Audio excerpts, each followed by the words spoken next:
ಎಲ್ರಿಗೂ ನಮಸ್ಕಾರ. Welcome back to the Neeta channel. ನಾನು ಆ್ಯಕ್ಚುಲಿ ಊರಿಂದ ಬರುವಾಗ ಮಣ್ಣಿನ ಪಾತ್ರೆ ತಂದಿದ್ದೆ. ಇದು ನೋಡಿ, ನಾವು ಫಿಶ್ ಕರಿ ಎಲ್ಲ ಮಾಡ್ತೀವಲ್ಲ, ಈ ಥರ ಇರೋ ಒಂದು ಪಾತ್ರೆ. ಆ್ಯಕ್ಚುಲಿ ಇದು ಥಿಕ್ನೆಸ್ ಎಲ್ಲ ತುಂಬ ಚೆನ್ನಾಗಿದೆ, ಗಟ್ಟಿ ಕೂಡ ಇದೆ, ತುಂಬ ದಪ್ಪ ಇದೆ. ಇದು ಚೆನ್ನಾಗಿದೆ ಇದು ಪಾತ್ರೆ, ಅದಕ್ಕೋಸ್ಕರ ಈ ಥರ ಒಂದು ಪಾತ್ರೆ ತಂದಿದ್ದೆ. ಇದೊಂದು, ಹಾಗೆ ಇದೊಂದು. ಇದು ನಮ್ಮ ಊರಿನ ಸ್ಪೆಷಲ್. ನಾವು ಓಡ್ ದೋಸೆ ಅಂತೀವಿ ಅಥವಾ ಉಪ್ಪು ದೋಸೆ ಅಂತೀವಿ, ಅದು ಮಾಡ್ಲಿಕ್ಕೆ ಅಂತೇಳಿ ತಂದಿರೋದು. ನನ್ನ ಹತ್ರ ಆಲ್ರೆಡಿ ಒಂದು ಈ ಥರದ್ದು ಇದೆ, ಬಟ್ ಅದರಲ್ಲಿ ದೋಸೆ ಮಾಡುವಾಗ ಸ್ವಲ್ಪ ಕೆಳಗಡೆ ಹಿಡಿಯುತ್ತೆ, ತಳ ಹಿಡಿಯುತ್ತೆ. ನಾವು ವಿದೌಟ್ ಆಯಿಲ್ ಮಾಡೋದಲ್ವಾ, ಸೊ ಅದರಿಂದಾಗಿ ಅದರಲ್ಲಿ ಅಷ್ಟೊಂದು ಚೆನ್ನಾಗಿ ಬರ್ತಾ ಇಲ್ಲ ದೋಸೆ. ಅದಕ್ಕೋಸ್ಕರ ಇದೊಂದು ತಗೊಂಡೆ. ಇದೂ ಥಿಕ್ನೆಸ್ ಚೆನ್ನಾಗಿದೆ, ದಪ್ಪ ಆಗಿದೆ. ನೋಡಿ, ಮಾಡಿ ನೋಡ್ತೀನಿ ನಾನು. ಮಾಡಿ ನೋಡಿ ನಿಮಗೆ ತೋರಿಸ್ತೀನಿ ಯಾವ ಥರ ದೋಸೆ ಎದ್ದೇಳುತ್ತೆ ಅಂಥೇಳಿ ನೋಡೋಣ. ಮತ್ತು ಇದು ನಾನು ಸ್ಪೆಷಲ್ ವೆಜ್ಜಿಗೆ ಅಂತೇಳಿನೇ ತಂದಿರೋದು. ಇದನ್ನ ಚೆನ್ನಾಗಿರುತ್ತೆ ವೆಜ್ ಇದ್ರಲ್ಲಿ ಮಾಡಿದರೆ. ಅಂದರೆ ಜಾಸ್ತಿ ನಾನು ಮಣ್ಣಿನ ಪಾತ್ರೆಯಲ್ಲೇ ಮಾಡೋದು ಪ್ರಿಫರ್ ಮಾಡ್ತೀನಿ. ಇದು ಬಿಟ್ಟು ರೆಡ್ ಕಲರ್ ಬಿಟ್ಟು ನಮ್ಮ ಊರಿನ ಸಂತೆಯಲ್ಲೆಲ್ಲ ಸಿಗುತ್ತೆ, ಅದಿಷ್ಟೊಂದು ರೆಡ್ ಬರಲ್ಲ. ತೋರಿಸ್ತೀನಿ ಯಾವ ಥರ ಅಂತೇಳಿ. ನಾನು ಮುಂಚೆ ಯೂಸ್ ಮಾಡ್ತಿರೋಂಥದ್ದು ಇದು ಈ ಥರ ಇದೆ. ಅಂದರೆ ಈ ಥರ ಕಲರ್ ಬರುತ್ತೆ, ಈ ಥರ ಬರುತ್ತೆ. ಇದೆಲ್ಲ ರೆಡ್ ಬರುತ್ತೆ, ಇದು ತುಂಬ ರೆಡ್ ಬರುತ್ತೆ. ಅಂದರೆ ಇದನ್ನ ಕೇರಳದ್ದು ಬಿಸಲ, ಕೇರಳದ್ದು ಅಂತಾರೆ, ಗೊತ್ತಿಲ್ಲ ಅದು ಏನಂತ. ನಾನು ಮುಂಚೆ ಯೂಸ್ ಮಾಡ್ತಿದ್ದೆ ಇದು ಜಾಸ್ತಿ ಫ್ಲೇಮ್ ಇಟ್ಟರೆ ಪಟ್ಟ ಅಂತ ಮಿಡ್ಲಲ್ಲೆಲ್ಲ ಹೊಡೆದೋಗುತ್ತೆ. ಬಟ್ ಇದು ಅಷ್ಟೊಂದು ಇದಾಗಲ್ಲ, ಏನೂ ಆಗಲ್ಲ. ಆ್ಯಕ್ಚುಲಿ ನಾನು ಇಂಥದ್ದೊಂದು ಫಿಶ್ ಕರಿಗೆ ಅಂತೇಳಿ ಆಲ್ರೆಡಿ ಯೂಸ್ ಮಾಡ್ತಾ ಇದ್ದೀನಿ. ಇದು ಏನಾಗಲ್ಲ ಅಂತೇಳಿ ಇದೊಂದು ತಗೊಂಡೆ. ಇವಾಗ ನಾನು ಇದನ್ನ ಫುಲ್ ಬಕೆಟಲ್ಲಿ ನೀರು ಹಾಕಿ ನೆನೆಸಿ ಇಡ್ತೀನಿ. ಒಂದು 5 hours ನೆನೆಸಿ ಇಡ್ತೀನಿ. ಅದು 5 hours ಆದ ನಂತರ ನಾನು ಏನು ಮಾಡ್ತೀನಿ ಅಂತ ತೋರಿಸ್ತೀನಿ. ಈ ಥರ ಮಣ್ಣಿನ ಪಾತ್ರೆ ನಾವು ತಂದು ಕೂಡಲೇ ಡೈರೆಕ್ಟಾಗಿ ಮಾಡ್ಲಿಕ್ಕಾಗಲ್ಲ. ಅದನ್ನ ಸೀಸನಿಂಗ್ ಮಾಡಿಕೊಂಡು ನೆಕ್ಸ್ಟ್ ಅದನ್ನ ಯೂಸ್ ಮಾಡುವಂಥದ್ದು. ಇಲ್ಲಾಂದರೆ ಅದು ಡೈರೆಕ್ಟ್ ಇದರಲ್ಲಿ ಗ್ಯಾಸ್ ಇದರಲ್ಲಿ ಇಟ್ಟರೆ, ಒಲೆಯಲ್ಲಿ ಇಟ್ಟರೆ ಇದು ಹೊಡೆಯೋದು. ನಾವು ಯಾವುದೇ ಮಣ್ಣಿನ ಪಾತ್ರೆ ತಂದು ಕೂಡಲೇ ಅದನ್ನ ಸೀಸನಿಂಗ್ ಮಾಡ್ಕೋಬೇಕು. ಊರಲ್ಲಿ ಜಾಸ್ತಿಯಾಗಿ ನಾವು ಬಾಯ್ಲ್ಡ್ ರೈಸ್ ಮಾಡ್ತೀವಲ್ಲ, ಅದರ ಗಂಜಿಯನ್ನು ಹಾಕಿ ನೆನೆಸಿ ಇಡ್ತಾರೆ. ಒಂದೆರಡು ದಿನ, ಒಂದಿನ ಆ ಥರ ನೆನೆಸಿ ಇಡ್ತಾರೆ. ಮತ್ತು ಇಲ್ಲಾಂದರೆ ಇದು ಬಸ್ಲೆ ಅಥವಾ ಏನೋ ಸೊಪ್ಪು ಬಂದರೆ ಸ್ವಲ್ಪ ಅದಕ್ಕೆ ಹಚ್ಚಿ ಇಡ್ತಾರೆ, ಆ ಥರ ಮಾಡ್ತಾರೆ. ಮಣ್ಣಿದ್ದಕ್ಕಾಗಲಿ ಅಥವಾ ಐರನ್ ಇದ್ದಕ್ಕಾಗಲಿ ಆ ಥರ ಹಚ್ಚಿ ಇಡ್ತಾರೆ. ನಾವು ಜಾಸ್ತಿಯಾಗಿ ತಿಳಿ ಹಾಕಿರ್ತೀವಿ. ಅಂದರೆ ಏನೋ ಗಂಜಿ ಇದ್ದರೆ ಅದರ ನೀರು ಇರುತ್ತಲ್ವ, ಸೋಸಿರೋದು, ಇದನ್ನು ಹಾಕಿ ಸ್ಟೋರ್ ಮಾಡಿ ಇರ್ತೀವಿ 1-2 ದಿನ. ಆವಾಗ ಗೊತ್ತಾಗುತ್ತೆ. ಇವಾಗ ನಾನು ಇದನ್ನ ಬಕೆಟಲ್ಲಿ ನೆನೆಸಿಡ್ತೀನಿ. ಬಕೆಟಿಗೆ ವಾಟ್ರನ್ನ ಫುಲ್ ಮಾಡ್ತೀನಿ.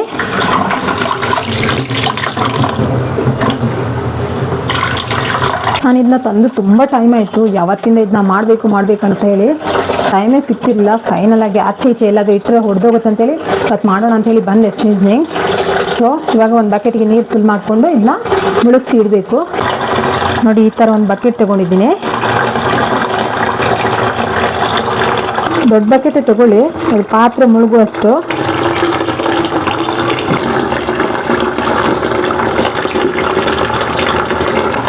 ಅದರಲ್ಲಿ ನೋಡಿ ಇವಾಗ ಬಬಲ್ಸ್ ಬರ್ತಾ ಇದೆ.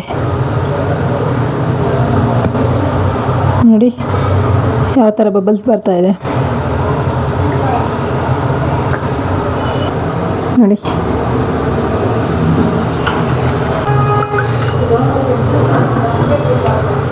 ಅವರ್ಸ್ ಆದಮೇಲೆ ಅದನ್ನ ತೆಗೆದು ಕಂಪ್ಲೀಟಾಗಿ ಒಂದು ಡ್ರೈ ಬಟ್ಟೆಯಿಂದ ಚೆನ್ನಾಗಿ ಒರೆಸ್ಕೋಬೇಕು, ಮತ್ತು ಎಣ್ಣೆ ಸವರಿ ಇಡುವಂಥದ್ದು.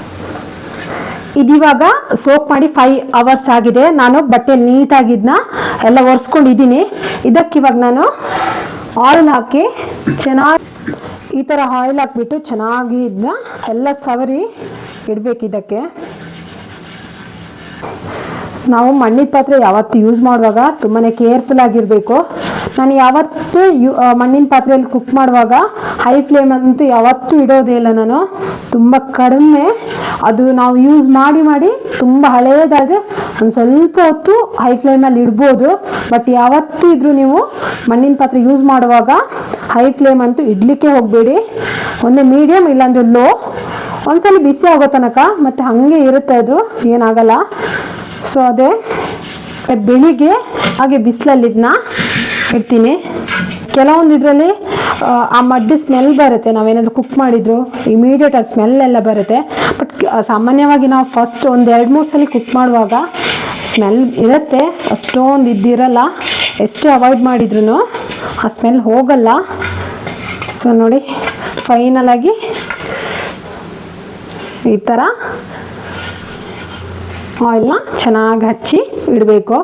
ನೋಡಿ, ನಾನು ಹೀಗೆ ಇಡ್ತಿದ್ದೀನಿ. ನೋಡಿ ಈ ಥರ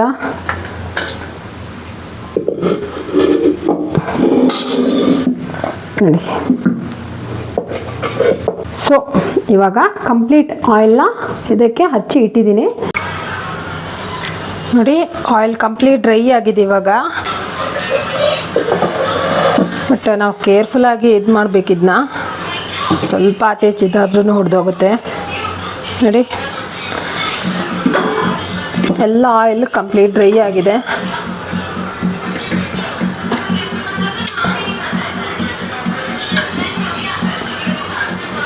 ಈ ಥರ ನೋಡಿ ಬಿಸಿಲಲ್ಲಿ ಇಡಬೇಕು. ಇದು ನಾನು 1 ಅವರ್ ಬಿಸಿಲಲ್ಲಿ ಇಡ್ತೀನಿ ಇದನ್ನ ಇವಾಗ. ಸೊ ಇವಾಗ ಚೆನ್ನಾಗಿ ವಾಶ್ ಮಾಡ್ಕೊತಾ ಇದ್ದೀನಿ. ಈ ಥರ ವಾಶ್ ಮಾಡಿಕೊಂಡು, ಬಟ್ ಕೆಲವರು ಹೇಳ್ತಾರೆ ಇದಕ್ಕೆ ಇದು ಕಡಲೆ ಹಿಟ್ಟು ಅಥವಾ ಈ ಅಕ್ಕಿ ಹಿಟ್ಟೆಲ್ಲ ಹಾಕಿ ಚೆನ್ನಾಗಿ ತೊಳಿಬೇಕಂತ. ಸ್ಕ್ರಬ್ಬರ್ ಮಾತ್ರ ಈ ಥರ ಹಳೇದಿದ್ರೆ ಯೂಸ್ ಮಾಡ್ಕೋಬೋದು, ಅಥವಾ ಕೊಬ್ಬರಿದ್ದು ನಾರಿಂದ ವಾಶ್ ಮಾಡ್ಕೋಬೋದು. ಸೊ ಈ ನೀಟಾಗಿ ಈ ಥರ ವಾಶ್ ಮಾಡ್ಕೋಬೇಕು.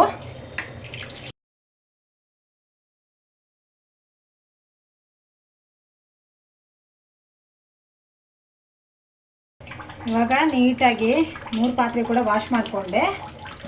ವಾಶ್ ಮಾಡ್ಕೊಂಡ ನಂತರ ನಾನು ಇವಾಗ ಅದು ಅನ್ನ ಬಸ್ತಿರೋ ವಾಟರ್ ಇರುತ್ತಲ್ವ, ಗಂಜಿ, ಅದನ್ನ ಹಾಕಿ ಇದನ್ನ ಕುದಿಸ್ತೀನಿ. ಇವಾಗ ಇದು ನಾವು ಬಾಯ್ಲ್ಡ್ ರೈಸ್ ಮಾಡ್ತೀವಲ್ಲ ಅದರದ್ದು ಗಂಜಿ ಇತ್ತು. ಸೊ ಅದನ್ನ ಪಾತ್ರೆಗೆ ಹಾಕಿ ಕುದಿಸ್ತೀನಿ. ಸ್ವಲ್ಪ ಸ್ವಲ್ಪನೇ ಫಸ್ಟ್ ಇದಕ್ಕೆ ಹಾಕ್ತಾಯಿದ್ದೀನಿ.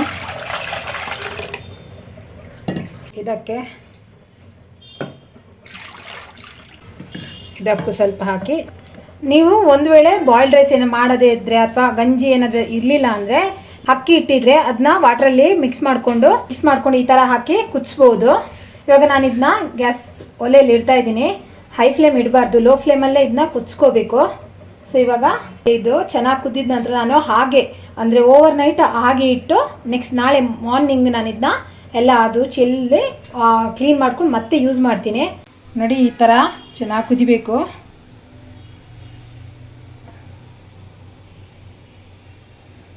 ಕುದಿ ಬಂದ ನಂತರ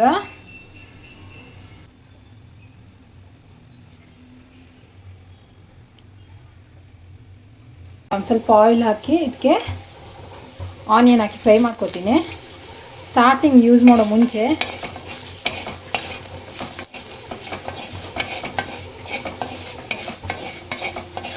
ಇವಾಗ ರೆಡಿಯಾಗಿದೆ ಇದು. ಸೊ ಒಂದು ಸ್ವಲ್ಪ ಎಲ್ಲ ವಾಶ್ ಮಾಡಿಬಿಟ್ಟಿದ್ನ ಸ್ವಲ್ಪ ಆಯಿಲ್ ಹಾಕಿ ಲೋ ಫ್ಲೇಮಲ್ಲಿ ಇಟ್ಟು ಈ ಥರ ಮಾಡಿದರೆ ಅದು ಮಡ್ಡಿನ ಸ್ಮೆಲ್ಲೆಲ್ಲ ಇದ್ದರೆ ಅವಾಯ್ಡ್ ಆಗುತ್ತೆ ಫಸ್ಟ್ ಯೂಸ್ ಮಾಡುವಾಗ. ಸೊ ಈ ಥರ ಯೂಸ್ ಮಾಡ್ಕೊಂಡಿದ್ದೀನಿ. ನಾನು ಸೀಸನಿಂಗ್ ಮಾಡಿದ್ದೆ ಅಲ್ವಾ ಮಣ್ಣಿದ್ದು ದೋಸೆ ಕಾವಲಿ. ಸೊ ಅದರಲ್ಲಿ ಫಸ್ಟ್ ಒಂದು ದೋಸೆ ಮಾಡಿಕೊಂಡೆ ತೋರಿಸ್ತೀನಿ ನೋಡಿ ನಿಮಗೆ ಯಾವ ಥರ ಅಂಥೇಳಿ. ಇವಾಗ ಚೆನ್ನಾಗಿ ಬಿಸಿ ಮಾಡ್ಕೋಬೇಕು ಫಸ್ಟ್ ಇದನ್ನ. ಈ ಥರ ಬಿಸಿ ಆದಾಗ ಸ್ವಲ್ಪ ಹೊಗೆ ಬರುತ್ತೆ ನೋಡಿ. ಈ ಥರ ನೋಡಬೇಕು ನೋಡಿ. ಈ ಥರ ಲೈಟಾಗಿ ಹೊಗೆ ಬರುವಾಗ ದೋಸೆ ಹಾಕಬೇಕು. ಲೈಟಾಗಿ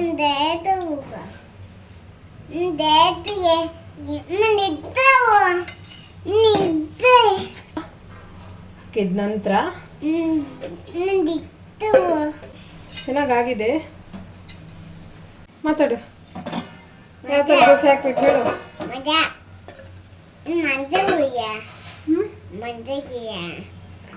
ಹೇಳು ಅಮ್ಮ, ಯಾವ ಥರ ದೋಸೆ ಹಾಕ್ಬೇಕು ಹೇಳು.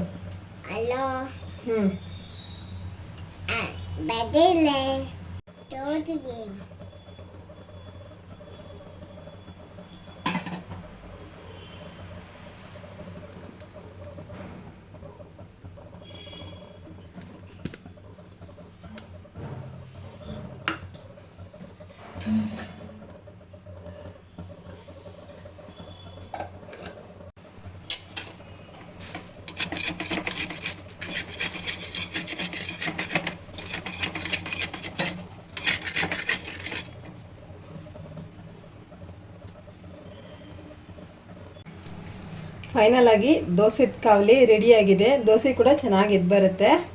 ಹಾಗೆ ನಾವು ಇದರಲ್ಲಿ ದೋಸೆ ಮಾಡುವಾಗ ಫಸ್ಟ್ ಸ್ಟಾರ್ಟಿಂಗ್ ಸ್ವಲ್ಪ ಹೀಟ್ ಅಂದರೆ ಫ್ಲೇಮ್ ಸ್ವಲ್ಪ ಜಾಸ್ತಿ ಆಗಿಡಬೇಕು. ಅದು ಕಾವಲಿ ಕಂಪ್ಲೀಟ್ ಬಿಸಿ ಆದ ನಂತರ ನೆಕ್ಸ್ಟ್ ಫ್ಲೇಮ್ನ ಮೀಡಿಯಮ್ ಆಗಿ ಇಟ್ಕೊಂಡು ದೋಸೆ ಹಾಕಬೇಕು. ಆವಾಗ ಚೆನ್ನಾಗಿ ಬರುತ್ತೆ. ಹಾಗೆ ದೋಸೆ ಹಾಕಿದ ನಂತರ ನಾವು ಕಂಪ್ಲೀಟ್ ಲೋ ಅಂದರೆ ಮೀಡಿಯಮ್ ಥರನೇ ಇಡಬೇಕು ಫ್ಲೇಮ್. ತುಂಬ ಹೈ ಫ್ಲೇಮ್ ಇಟ್ಟರೆ ಇಲ್ಲೆಲ್ಲ ತುಂಬ ಡಾರ್ಕ್ ಇದಾಗುತ್ತೆ, ಕಪ್ಪಗಾಗುತ್ತೆ. ಸೊ ಅದರಿಂದ ಲೋ ಫ್ಲೇಮಲ್ಲಿ ಇಟ್ಟು ದೋಸೆನ ಕಾಯಿಸ್ಕೋಬೇಕು. ಆವಾಗ ಚೆನ್ನಾಗಿರುತ್ತೆ ಈ ಕಾವಲಿನೋ ಮಣ್ಣಿದ್ದು. ಇದು ಇನ್ನೊಂದು ಪಾತ್ರೆ, ಅದರಲ್ಲಿ ನಾನು ಫಿಶ್ ಕರಿ ಮಾಡಿದ್ದೆ. ತುಂಬ ಚೆನ್ನಾಗಿ ಬಂದಿತ್ತು ಫಿಶ್ ಕರಿ ಕೂಡ. ಯಾವುದೇ ಮಡ್ಡಿದ್ದು ಸ್ಮೆಲ್ ಆಗಲಿ ಏನು ಬಂದಿಲ್ಲ, ತುಂಬ ಚೆನ್ನಾಗಾಗಿದೆ ಫಿಶ್ ಕರಿ ಕೂಡ. ಅದರಲ್ಲಿ ನಾವು ಸ್ನೀಸ್ನಿಂಗ್ ಮಾಡೋ ಮೆಥಡ್ ತುಂಬ ಚೆನ್ನಾಗಿ ಮಾಡಿದರೆ ಮಡ್ಡಿದ ಪಾತ್ರೆ ಬಾಳಿಕೆನೂ ಬರುತ್ತೆ, ಹಾಗೆ ಅದರಲ್ಲಿ ಫುಡ್ ಕೂಡ ಚೆನ್ನಾಗಾಗುತ್ತೆ.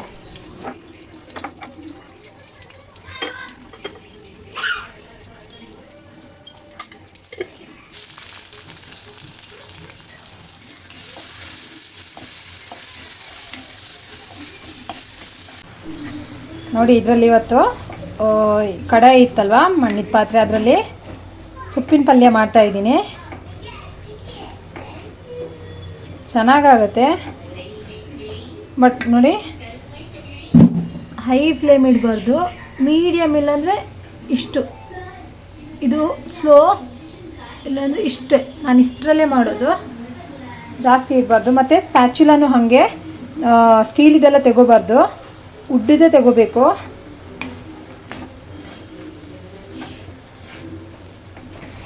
ಇದನ್ನು ರೆಡಿಯಾಗಿದೆ ಕುಕ್ ಮಾಡೋದಕ್ಕೆ. ಇವಾಗ ಮಾಡ್ತಾ ಇದ್ದೀನಿ ನೋಡಿ. ಫೈನಲ್ ಆಗಿ ಇದರಲ್ಲಿ ವೆಜ್ ಪಲ್ಯ ರೆಡಿಯಾಗಿದೆ. ರೆಗ್ಯುಲರ್ ಯೂಸ್ ಮಾಡ್ತಾಯಿದ್ರೆ ಒಳ್ಳೆ, ಅಂದರೆ ನಮಗೆ ಹೆಲ್ತಿಗೂ ಬೆನಿಫಿಟ್. ಇದು ಯೂಸ್ ಮಾಡ್ತಾ ಮಾಡ್ತಾ ನಮಗೂ ಸೆಟ್ ಆಗುತ್ತೆ ಈ ಪಾತ್ರೆ. ಸೊ ಈ ವಿಡಿಯೋ ಇಷ್ಟ ಆದರೆ ಪ್ಲೀಸ್ ಲೈಕ್ ಮಾಡಿ, ಶೇರ್ ಮಾಡಿ, ಸಬ್ಸ್ಕ್ರೈಬ್ ಮಾಡ್ಕೊಳ್ಳಿ ಅಂತ ಹೇಳ್ತಾ ಥ್ಯಾಂಕ್ ಯು ಫಾರ್ ವಾಚಿಂಗ್.